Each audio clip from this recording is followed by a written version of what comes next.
Denver Sports presents the Mile High Hockey Podcast with Mike Evans, presented by Fort Comfort Gutters.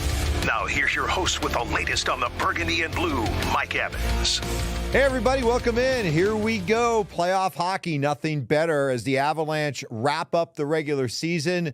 We're talking right here after they finished off the season by beating Edmonton 5-1. I got a lot of questions about this during our morning show with Schlereth. What do you take from this regular season win over Edmonton? Did you accomplish anything?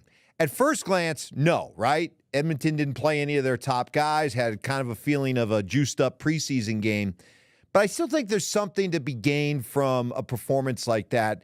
Confidence is important, right? I don't care what sport you're playing, what sport your favorite team is playing. If it's basketball, to be able to have a game where you see the ball go through the net a few times, that can't hurt. Baseball, you're getting ready, you're facing some scrub pitcher. Who cares? You ring a double to the gap, it feels good. So to be able to experience some success, see the puck go in, Val Nichushkin a couple of goals, Zach Parise scoring a goal in his final regular season game in his career as he has made it clear that this is going to be his last go-around in the playoffs before he retires for good. That was awesome to see. So I think from that standpoint, there's some confidence that you can gain that is not something to just blow off. So not a huge win, not a big deal, not a lot you could take from it, but from that standpoint, there's something to be gained. Also, hey, stick tap, right? Stick tap on the ice for Nathan McKinnon, who had 2 more assists.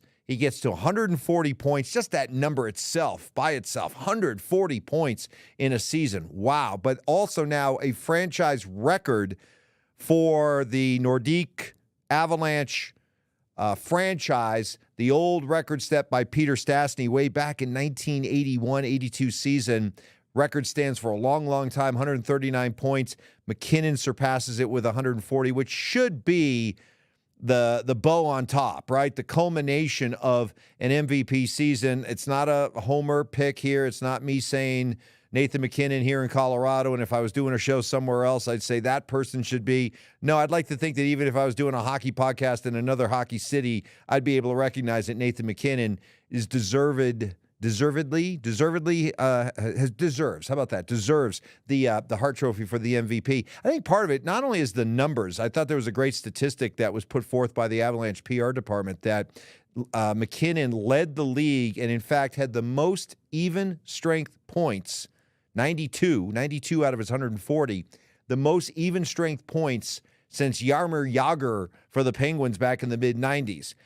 That by itself is pretty noteworthy. But when you talk about some of the other MVP contenders and you look at how they accumulated their points, I think being able to highlight that McKinnon was the best of the bunch at even strength, that he wasn't some power play merchant, hello Nikita Kucherov, or anything like that, that he got his points in a way that you can, really respect the quality of his points, not just the quantity of his points, but the quality of the points, getting so many on 5-on-5 like that. So hopefully Nathan McKinnon gets the MVP.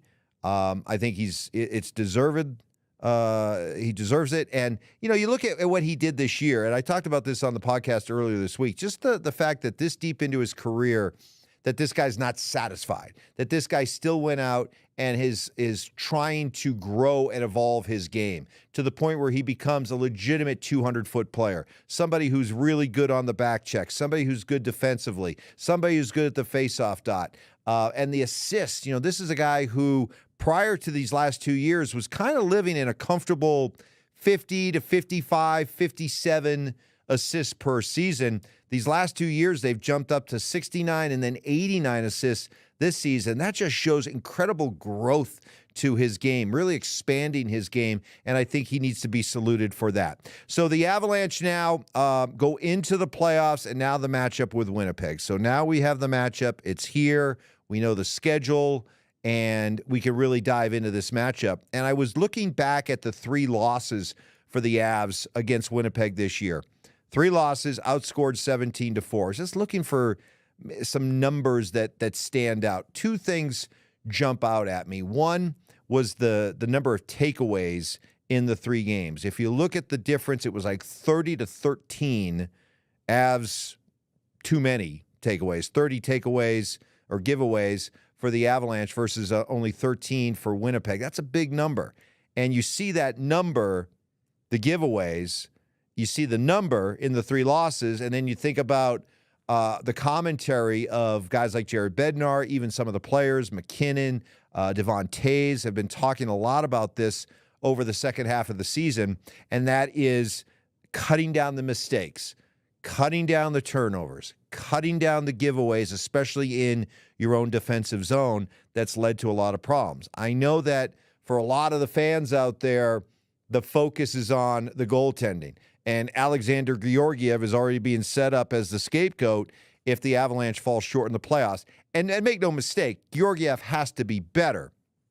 But that said, it's clear if you listen to the Avalanche and if you look at the numbers, it's not like Georgiev has been getting a ton of help in front of him and he's just not making saves. There have been a lot of mistakes. There have been a lot of turnovers, and Georgiev can't be blamed for all of that. The Avalanche have to be tighter defensively, especially in their own zone. They can't turn the puck over. If they're facing a team that has a heavy forecheck, they have to be able to hold up underneath that and not just get ground into the ice and eventually turn over the puck and lead to a goal. Yes, Georgiev's going to have to make some big saves, but it's not all on Georgiev, as it has been, I think, set up and has been positioned that way out there among the hockey public, the Avalanche hockey public. The other thing that jumps out is that goaltending. I mean, goaltending, they got Connor Hellebuck, who is the leading heavy favorite to win the Vezina Trophy for the best goaltender in hockey this year.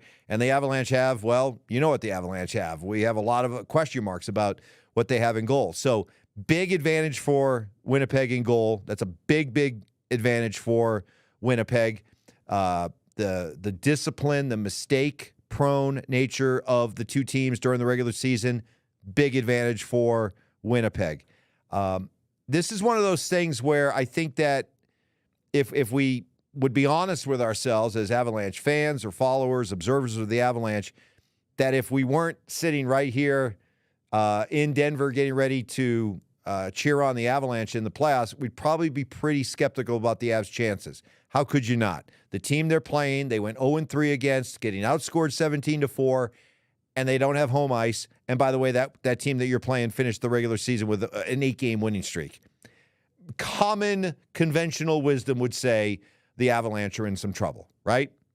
And so you can't ignore that. You can't blow it off. So what do the Avalanche have to do? What do they have going for them if they're going to win this series? I put down some of my keys to being able to win this series. Number 5 for me was special teams. I think if you talk to anybody in hockey, coaches, players, people who've covered hockey for a long time, they'll tell you that one of the keys, and it's always been this way in playoff hockey, is special teams. How do you do on the power play? How do you do killing penalties? It oftentimes is a huge factor in every single series. So you got that. You've got the giveaways. The Avalanche have to cut down on the giveaways. They have to be tighter in their own zone. They have to be more disciplined when it comes to what they're doing defensively. Goaltending. At some point, they don't have to be great. Okay, if the Avalanche proved one thing when they won the couple years ago, you don't have to always have great goaltending to win a Stanley Cup, but you gotta get solid goaltending. You can't be a glaring weakness. Okay, it doesn't have to be great, but it can't be a glaring weakness that we all look at and say, "Wow, that absolutely killed them." I'm not saying Alexander Georgiev or Justus Annunen, if he gets called upon, I'm not saying they have to stand on their heads. They just can't be terrible. Another key for me, supporting cast. They have to find a way, like they did in their cup-winning year, to get contributions from beyond the top line, from beyond their top guys. You have to have the occasional big goal from a Casey Middlestat, a Ross Colton, a Miles Wood. On the back end, Sammy Girard, Sean Walker. You know, somebody has to step up and give you that complementary supporting cast scoring. It has to happen. It was such a huge part when the Avs won the Cup a couple years ago. Those of you who've been watching this podcast know it's a drum that I've been banging for the last couple of years about the supporting cast. It wasn't good enough last year. Management decided it wasn't good enough at the trade deadline this year. They've gone out. They've tried to make the moves. It looked good for a while immediately after the trade deadline, kind of petered out a little bit over the final couple weeks of the regular season, but it's a brand new season, and for these guys like a Casey Middlestat, some of these other guys, it's a brand new season. They start with clean slates. It's a chance to really go out and make a huge impact. They're going to have to if this team's going to make a long run. And ultimately, my number one key for the Avalanche, your studs have to be the studs. I go back to when I did the first podcast of the season, and we were looking out on this long season, what the strengths of the Avalanche are. And the first thing I said is they have arguably the best core in all of hockey. In Nathan McKinnon, Cale Makar, Mikko Rantanen, Val Nichushkin, Devon Taves, maybe even throw in Arturi Lehkonen in there. They have a core that I will put up against anybody's. And one of the reasons why even though a lot of things seem to point to the Avalanche struggling in the series, the one thing that gives me hope for the Avs in this series and for the entire playoff run is the idea that they have a core group of players, star players, that can turn around a game or turn around a series based on their own brilliance. And if your best players are playing at a very, very high level, the Avalanche automatically have a better than average chance of winning games and advancing deep into the playoffs. Then, if you get that, and then you get contributions from the supporting cast, and you get just good enough goaltending, you know what you're doing? You're hosting another parade in June. So that has to, if you look at all the things, all the keys for the Avalanche in this playoff series against Winnipeg, it starts with the idea that your best players, they got to be stars. They got to be stars. They got to be the best players throughout the course of this series. I'm going to pick the Avalanche to win in 7. And for me to pick an Avalanche team in 7 games should tell you how close I think this series is going to be, how difficult I think this series is going to be, and how I really don't have a firm belief in the Avs being able to win this series. I'm going to give them the edge in the final analysis because of their best players. I think their best players are better than Winnipeg's best players. I think the Avalanche best players have the kind of playoff history that Winnipeg does not have. Winnipeg in the last 5 years, have gone to the playoffs 4 times. They've won 1 series. Okay? So in the last 5 years of playoff hockey, the Winnipeg Jets have won 1 playoff series. Maybe that matters. Maybe it doesn't. If you're talking about a series that could stretch out to 7 games, I think it ultimately could prove to be the difference, the Avalanche and their experience with their core players. We shall see. It's playoff hockey. We all love it. We've been waiting for a long time. It's something bittersweet about a hockey season when you have a team like the Avalanche that you know are going to be in the playoffs and figure to play deep into the playoffs. The long 82-game season can feel really, really long. Can we get it over with? Can we get on to the playoffs? Well, we made it. We made it through 82 games. The playoffs are here. Winnipeg, first series. Here we go. We'll be back on Monday to talk about Game 1 here on the Mile High Hockey Podcast presented by 4 Comfort Gutters.